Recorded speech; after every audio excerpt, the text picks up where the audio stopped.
안녕하세요. 반갑습니다. 꿈도 희망도 없는 쇼펜하우어가 좋아 시간이 시작됐습니다. 자, 지난 시간에 이제 어떤 주제를 마무리 지었냐? 바로 사랑과 종의 번식 이런 부분이었죠. 여러분들 그 이제 주제를 다루는 것을 보시면서 어떤 생각이 드셨습니까? 저 같은 경우에는 쇼펜하우어 철학 공부하면서 이 사랑이라는 감정이라던가 뭐 이런 것들 있죠. 진짜 그냥 뭐랄까 참 유치하고 참 개부질없구나 이런 생각이 많이 들었어요. 그리고 그 생각이 좀 지속되고 있습니다. 옛날부터 인제 그런 거를 많이 갈구했던 사람이어서 그런지, 그리고 그거에 대한 별로 좋은 기억이 별로 없는 사람이라서 더 그런지 모르겠는데 정말로 '하찮다.'라는 생각이 들더라고요. 그 생각이 변함이 없습니다. 근데 쇼펜하우어를 여러분들이 처음에 몰랐다가 인제 알게 되거나, 그리고 이러한 내용을 다루는지도 몰랐다가 이제 새롭게 알게 되신 분들은 어떤 느낌이실지 저는 궁금합니다. 그래서 저 같은 경우에는 다시 한번 말씀드리지만 그냥 자연의 농락이라고 표현해야 되나? 자연의 농간? 장난? 약간 그런 느낌이 드는 거예요. 본성이라고 하기에는 너무 비효율적이고 정말 비효율로 따지면은 극강의 비효율 아니겠습니까? 성욕이라든가 이런 사랑의 감정 같은 거를 느낀다라는 게, 그죠?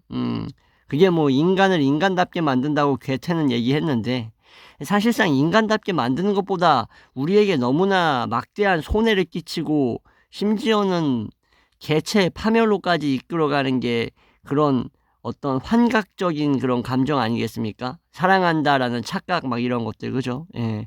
이거에 대해서는 뭐 여러분들이 제가 영상에서 그거 계속 얘기하고 있으면 진도가 안 나가니까 여기까지 말씀드리고, 따로 개인적으로 실생활에서 한번 생각을 해 보시는 시간을 가져 보시면 좋을 것 같습니다.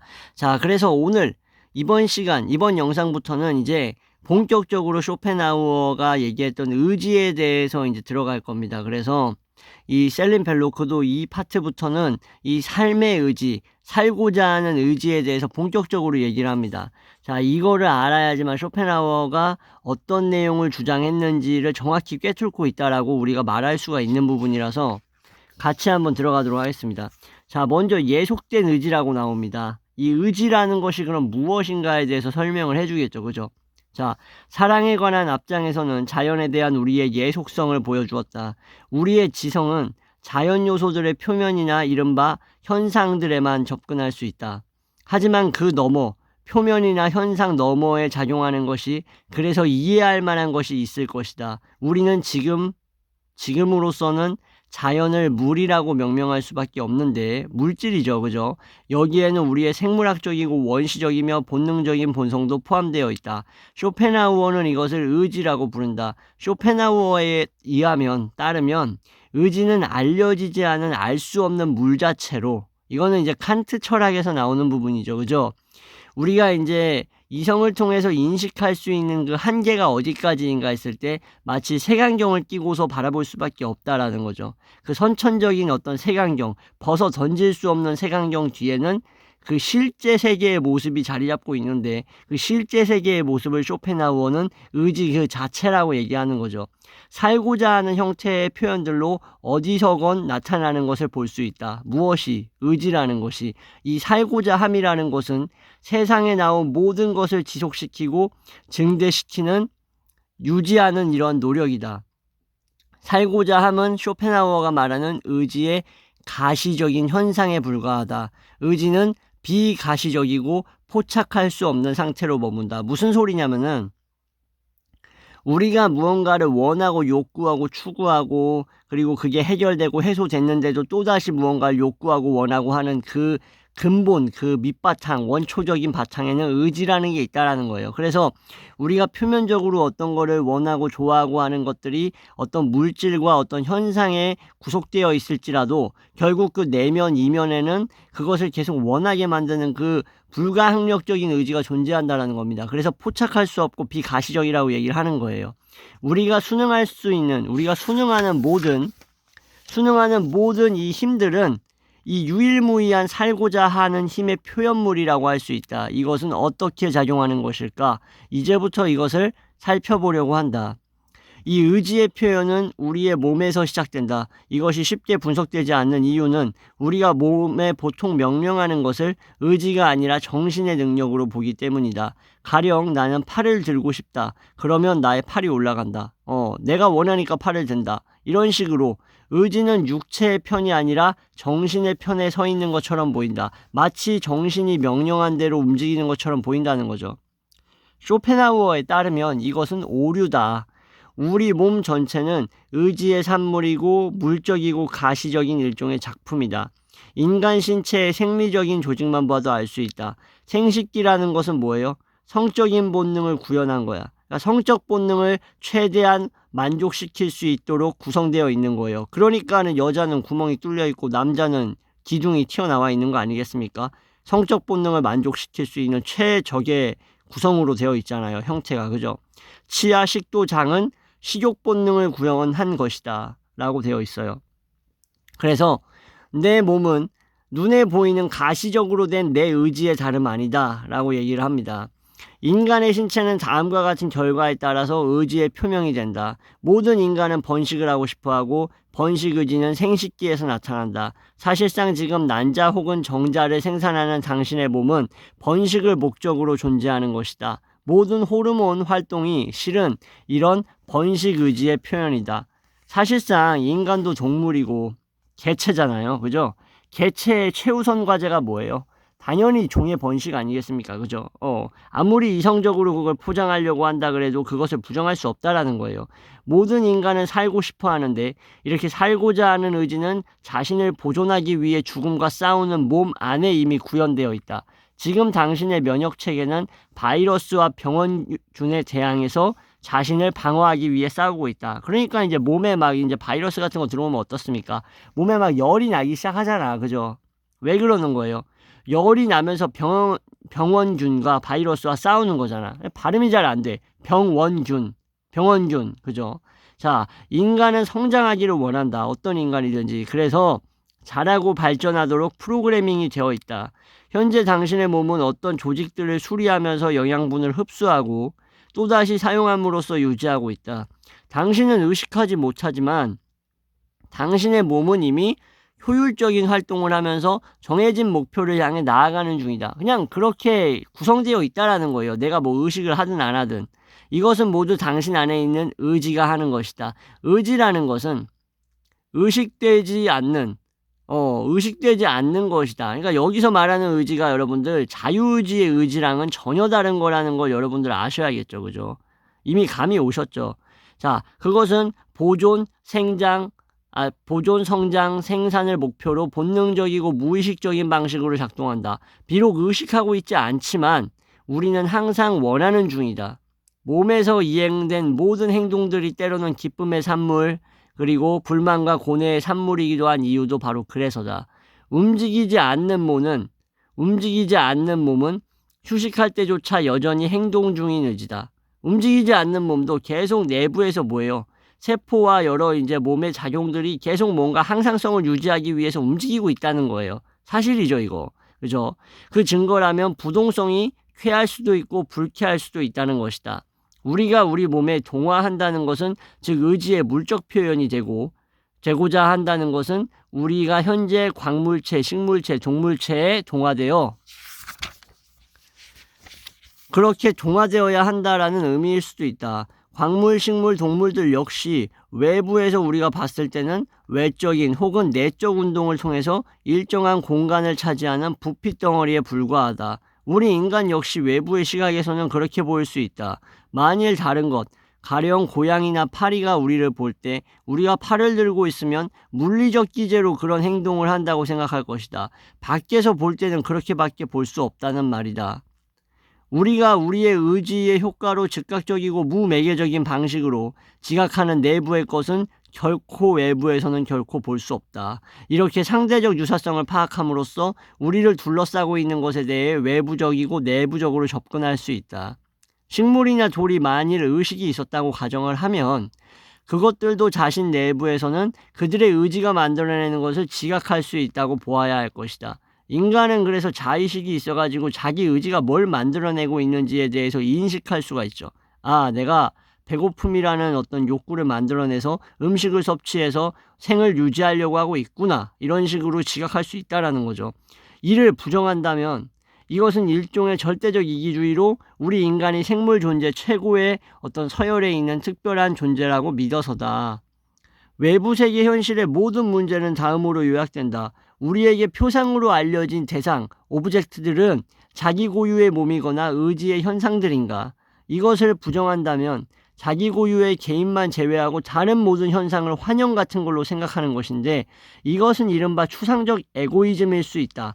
응용적 에고이즘은 이 추상적 에고이즘을 실제에 적용하는 것으로 자기 자아만 보거나 그것만 현실로 보고 다른 것들은 모두 환영으로 보는 것이다. 이게 그거죠, 한마디로. 나 자신만이 어떤 사유가 가능하고 다른 것들은 그냥 다 일종의 환영처럼 어떤 그런 의지도 없고 그냥 어떤 고정되어 있는 어떤 그런 산물로서 파악한다라는 건데, 이건 너무 잘못된 파악 방식이라는 거죠. 이렇듯 현실 전체는 뭐예요? 모든 것들은 살고자 함으로 이루어져 있다라는 게 핵심입니다. 살아 있거나 그렇지 않거나 생물체이거나 무생물체이거나 다 자기 존재 안에서 자기의 그 지속성을 띠려고 한다. 이거를 이제 뭐라고 부르냐면은, 정신이나 이러한 것들이 존재를 그대로 유지하려고 하는 것을 스피노자는 코나투스라고 부르거든요.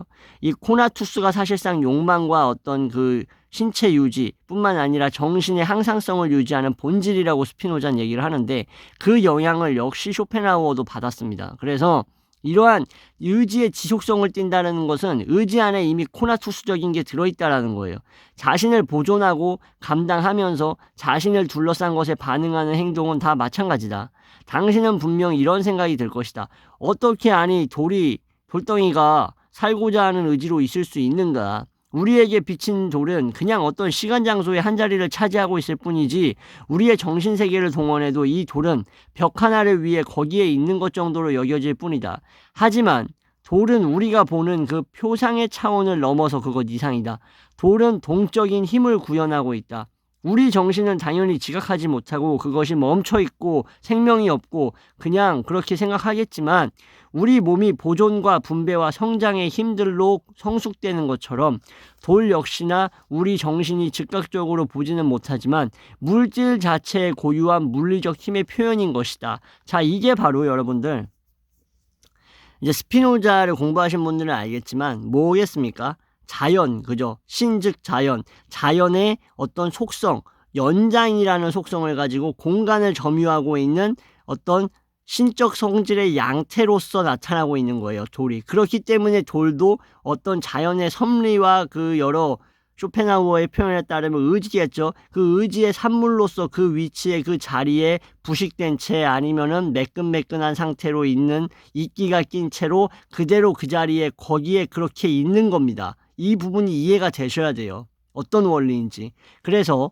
의지는 내밀한 실체로 전체의 핵이자 고유하고 특별한 부분의 핵이다. 거의 맹목적이고 이런 어떤 무조건적인 자연의 힘 속에 나타나는 바로 그것이다. 의지라는 것은 제가 예전에도 이제 뭐 책 소개할 때 말씀드렸지만, 그죠?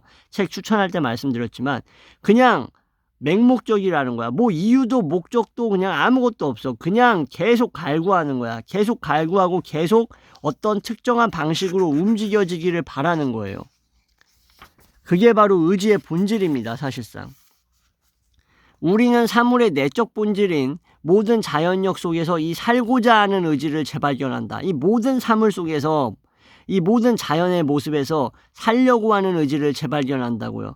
식물을 발육하고 성장하고 광물을 수정하게 만드는 힘도, 북쪽으로 자기를 띠는 나침판의 바늘이나 자화 현상에서도 인간의 욕망이 이끌리는 장면이 연상되기도 하는 플러스와 마이너스 같은 양극성에서도 이 둘 사이의 요소를 조합하는 힘, 그리고 해체하는 힘에서도 떨어지는 돌을 지구 쪽으로 끌어당기는 만류 인력이라던가 태양 쪽으로 지구를 끌어당기는 중력에서도 인간의 행위에서 보게 되는 맹목적인 생의 힘 그 자체다. 먹기 위해 일하고자 하는 의지가 곧 먹고자 하는 의지가 되고, 보존하고 생존하려는 의지가 원료에 흡수하는 신체기관의 의지가 되는 것이다. 이것은 우리가 동물과 공유하는 생존 본능이다. 따라서 가장 이성적인 계획이 가장 모호하고 본질적이며 무의식적인 의지에 따라 이루어진 셈이다. 그러니까 이거죠. 우리가 이성적으로 우리가 판단해가지고 하나부터 열까지 나의 머릿속으로 철저하게 계획해가지고 만들어냈다라고 생각하는 게 사실상 아니라는 거예요. 뭐예요? 나의 의지가 이미 그렇게 하도록 유도했고 그러한 것들을 선택할 수밖에 없는 환경과 조건을 만들었기 때문에 그 인과에 의해서 선택하는 것이지 나의 자유의지로서 무언가 선택할 수 있는 게 아니라는 식의 입장이죠. 이것을 스피노자도 뭐라고 얘기했냐면은 자유의지의 부정이라는 주제로 얘기를 했습니다. 쇼펜하우어도 비슷한 생각을 갖고 있는 거예요. 같은 성격으로 도처에서 행해지는 것이 이와 같은 의지다. 인간이 범한 실수라면 순전히 인간적인 의지와 물리적인 세계에 속하는 힘을 구분해버린 것이다. 근데 구분하면 안 된다는 거죠, 한마디로. 이른바 이런 인간적인 의지는 근본적으로 자연적인 힘과 다르지 않다. 똑같다는 거예요. 그래서 표현하는 말이 다르고 정도가 다르지만 속성이 다른 것은 아니다. 자연이 어떤 꽃을 피우고 열매를 맺고 다시 씨앗을 뿌리고 다시 그 씨앗에서 싹이 자라나는 그러한 의지와 인간이 배가 고파서 밥을 먹고 변을 보고 그리고 종을 이어가기 위해서 2세를 출산하고 키우고 늙고 병들고 죽고 하는 그 의지, 그죠? 그것과 그게 그렇게 다르지 않다라는 겁니다. 첫눈에 반하는 사랑을 번개 같은 사랑이라고 하는데 이것은 과학적으로도 맞는 이야기다. 두 사람이 서로에게 육체적 매력을 동시에 느끼는 현상은 뇌와 몸을 통해서 감지이 되는 어떤 신호체계이지 이건 뭐 의식을 통해 가지고 이 사람을 만나 가지고 이렇게 육체적 매력을 느껴야겠다. 그러니까 지금 이 현 시간부로 나는 이 사람에게 있어서 육체적 매력을 느끼기 시작하겠습니다. 해서 되는 게 아니라는 거죠. 두 사람은 서로에게 이끌린다. 이는 달리 말하면 화학적으로 흥분이 만들어낸 작품이다. 사랑에 빠진 연인은 어떤 동기가 있어가지고 내가 얘랑 사랑에 빠졌다고 스스로 생각하는데 매력이 있어서 내가 얘랑 사랑에 빠졌다고 믿는데 동기를 의식하다 보면 매력을 일으킨 진짜 이유가 가려진다. 진짜 이유는 호르몬, 페로몬 작용이다라는 거예요. 의지라는 것은 정신적인 표상이 없어도 작용할 수 있다. 정말 중요한 말이죠. 뭐냐? 정신적으로 우리가 우리 시각에 표상으로서 들어오는 것이 없어도 그런 매개체가 없어도 의지는 작용할 수 있다는 거예요. 동물적 행위의 대부분은 뭐예요? 본능에 의한 것으로 행위를 위해서 특정한 목표라는 것이 필요가 없다는 거예요. 이 말은 즉 새는 알을 상상하면서 알을 보듬을 수 있는 알을 품을 수 있는 둥지를 만드는 게 아니라는 거예요. 본능으로 그냥 그렇게 한다라는 거예요. 동물은 존재하기 위해 또 존재를 지속하기 위해서 뭐 한다고? 맹목적이고 무조건적인 행위를 하면서 의식하지 않은 채 어떤 프로그램을 전개하기도 한다라는 거죠. 여러분들 이거 생각하시면 됩니다. 고양이들 많이 키우실 텐데 고양이가 모래에다가 변을 보거나 소변을 보는 것을 뭐라 그러죠? 본능이라 그러죠. 그죠? 그럼 고양이는 여기에다가 변을 보고 오줌을 싸야만 나의 삶이 윤택해지기 때문에 나의 집사에게 사랑을 받기 때문에 맛있는 음식을 먹기 때문에 거기다가 그렇게 하는 게 아니라는 거예요. 그냥 그 자체가 설계되고 일종의 계획된 어떤 메커니즘, 자연의 설계에 의한 메커니즘이라는 거죠. 무슨 말인지 이해하시겠죠? 자, 우리의 행위 대부분도 본능적이고 뭐예요? 충동적이고 나중에 그것을 의식한다고 해도 극히 일부분이다라고 얘기하는 겁니다. 인간은 자유로운 결정자로 태어났다고 생각을 하는데 그거 환상이다 라고 제가 좀 전에 말씀드렸던 자유의지에 대한 의구심을 갖는 거죠. 인간은 자신의 지성이 얼마나 의지에 예속되어 있는지 알지 못한다. 자기는 존나 자유로운 새끼다라고 생각을 하는데 그렇지 않다라는 거예요. 이 의지에 예속되어 있다라는 거지. 의지가 말하는 대로, 의지가 요구하는 대로 그 범주 안에서, 카테고리 안에서 선택할 수 있는 한계 내에서 선택한다라는 거예요. 인간은 이 의지에 충실한 노예이자 복무자인 것이다. 명령하는 대로 할 수밖에 없는 거죠. 의지는 그 목표를 도달하는 데에 둔다. 즉, 의지 자체가 목적이 있다라는 게 아니에요. 의지는 그것이 요구하는 것, 그것이 바로 목표고 그것을 도달하게 만들기 위해서 수단과 방법을 가리지 않고 개체를 농락하죠. 지성이 행동을 취하는 것은 결정이 된 그 다음이다. 숙고의 시간이 있든 없든 간에 아무것도 변하지 않는다. 그래서 여러분들이 뭘 결정할 때 그걸 뭐 숙고한 다음에 결정했다라고 생각하는데 아니라는 거예요. 이미 그러한 것을 선택하게 만드는 경향성이 이미 내포되어 있는데 그것을 선택한 다음에 뭐 하는 거예요? 그거에 대해서 이성을 통해서 이유를 만들어내는 거라는 거예요. 이거 진짜 중요한 쇼펜하우어의 의지 개념에서 정말 핵심적인 부분입니다. 다시 한번 말씀드리면 여러분들이 뭔가를 의지를 자유롭게 해서 선택하는 게 아니라 뭔가를 이미 선택할 수밖에 없는 인과관계에 의해서 이미 그걸 고르게 정해져 있는 거야. 이제 골랐는데 이제 그것을 내가 자유롭게 골랐다고 얘기하고 싶으니까 자유롭게 골랐다라는 식으로 뭐를 통해서 지성을 통해서 이성을 통해서 그것에 대해서 합리화와 이유를 갖다 붙인다라는 거예요. 왜냐하면 우리가 하는 행동은 결국 본능에 의한 것으로 이 본능은 다시 말해서 우리가 모르는 이 의지라는 거예요. 그래서 자유로운 결정자는 존재하지 않는다라는 것을 인정해야 된다. 그래서 예속된 의지다라고 부르는 겁니다. 여기서 지성은 세상의 모든 구석, 저 후미진 구석까지 수많은 어떤 외적 원인들, 동기의 속성을 밝혀주는 것일 수 있다. 지성 내에 의지를 결정하는 것은 그 지성을 추월하고 있는 것으로 의지는 뚫고 들어갈 수 없는 것, 더 나아가 접근할 수 없는 그 자체인 것이다 라고 얘기를 합니다. 이제 이 철학이 저는 너무 좋습니다. 진짜. 정말로 그 본질을 제대로 꿰뚫고 있다라고 생각해. 그래서, 이 꿈도 희망도 없는 쇼펜하우어가 너무 좋다고 그냥, 계속 얘기하고 돌아다니는 거 아니겠습니까? 자, 조금만 더 해보겠습니다. 예를 들어서 사랑에 관해서도 우리는 상대를 선택할 수 있다고 믿고 그 상대와 가족을 이룰 것이라고 믿는다. 우리는 어느 정도 망설이다 결정한다. 이 망설임의 시간은 우리가 나름대로 심사숙고했다는 표시가 될 것이고 선택하면서 스스로 나는 이 사람을 배우자로서 연인으로서 결정했으므로 이것이 나의 자유로운 표시라고 스스로 정신승리한다. 하지만 나를 보완하는 상대는 자연이 이미 정한 것이다. 심사숙고란 사실상 우리 지성이 무언가를 설명하려는 노력이다. 성찰은 도움이 되긴 하지만 어떤 경우에도 결정을 하는 것은 성찰에 의해서 결정되는 것이 아니다. 사실 결정은 우리가 어떤 방향으로 나아가야 할지 찾고 있을 때 이미 이루어진 셈이다.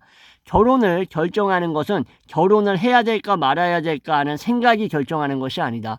표상되는 수많은 이유들이 아니다. 돈이 많은 여자라서, 이쁜 여자라서, 애를 잘 낳을 것 같아서, 성품이 좋아서 이런 표상되는 여러 이유가 여러분의 결혼을 결정하는 것이 아니다. 우리의 지성이 나중에 결혼을 정당화하고자 만들어낸 것들에 불과하다라는 거예요. 달리 말하면 우리는 말을 타고 달리지만 경주를 완전히 장악할 수 없는 기수와 같다. 가야 할 방향은 이미 정해졌는데 강력한 의지인 양 스스로 이렇게 말한다. 좋아, 우리는 소나무 숲을 향해 가지. 저기 갈대를 향해 가지 않을 거야.